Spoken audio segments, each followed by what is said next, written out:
Thank you very much. Thank you so much. I'm so grateful to be a recipient of this award and to be keeping such extraordinary company.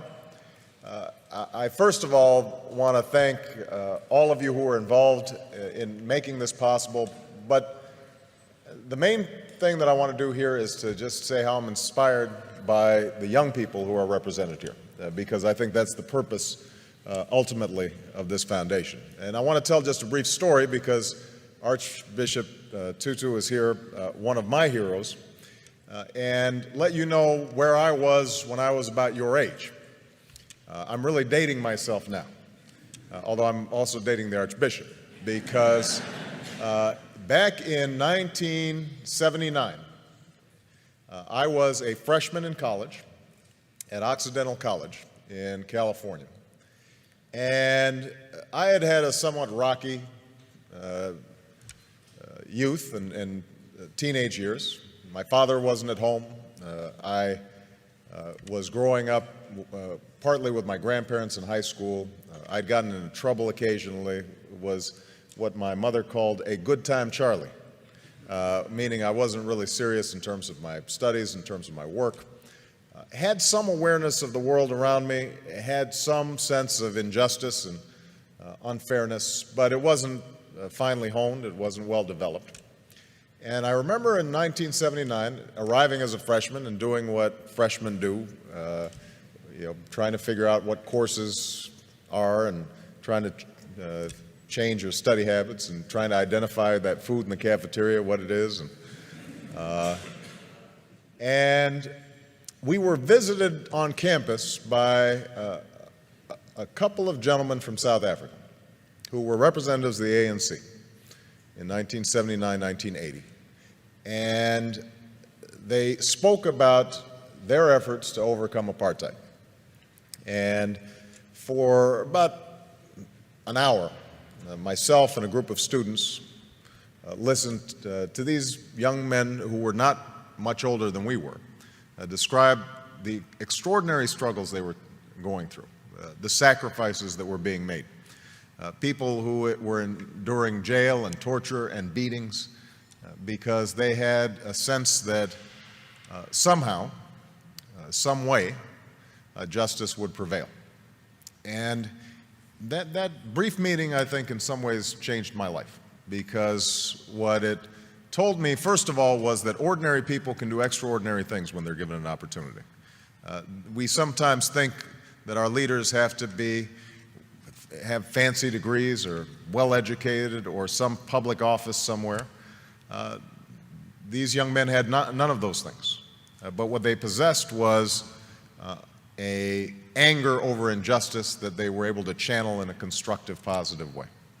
And I thought to myself that they gave me some sense of the direction that my life might go.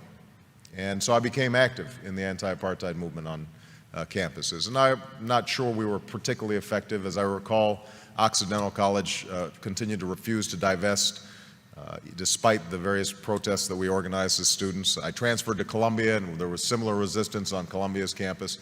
But over time, I like to think that I was part of that mosaic that applied pressure and ultimately helped those in South Africa achieve the extraordinary liberation that I would witness almost 10 years later as a law student. And I remember the image of Nelson Mandela walking out of prison and understanding that a seminal moment in history had occurred and that Mandela's long march towards freedom was not his alone, but was part of thousands of footsteps, of millions of footsteps of people all around the world. And I trace back me getting involved in politics to that moment, because as a consequence of that organizing on a college campus, I became a community organizer. As a consequence of a community organizer, after going back to law school, became a civil rights attorney. As a consequence of being a civil rights attorney, I entered the state legislature, and I now stand before you as a United States Senator and as a candidate for president. And so the primary message I guess I have in receiving this award is that all of you represent enormous potential and enormous possibility for change, because we all know that injustice still exists.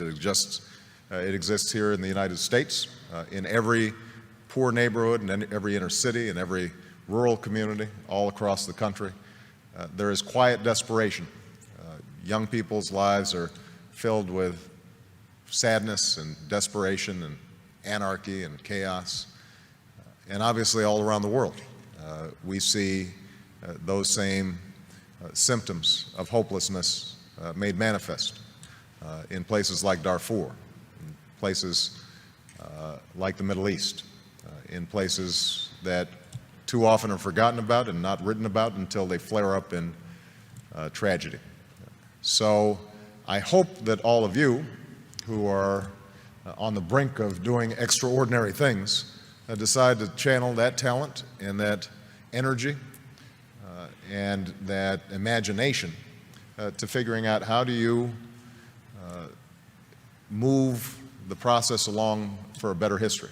You know, how do you put your shoulder against the wheel and move that boulder up the hill?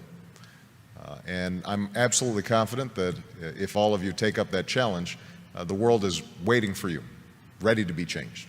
Because I think we live in this moment in history right now where the hunger for change, the hunger for something new, the desire to break out of the ordinary, the self-interested, the petty, the trivial, is everywhere. And they're waiting for you. And so I hope that as you see the recipients of this award, you recognize that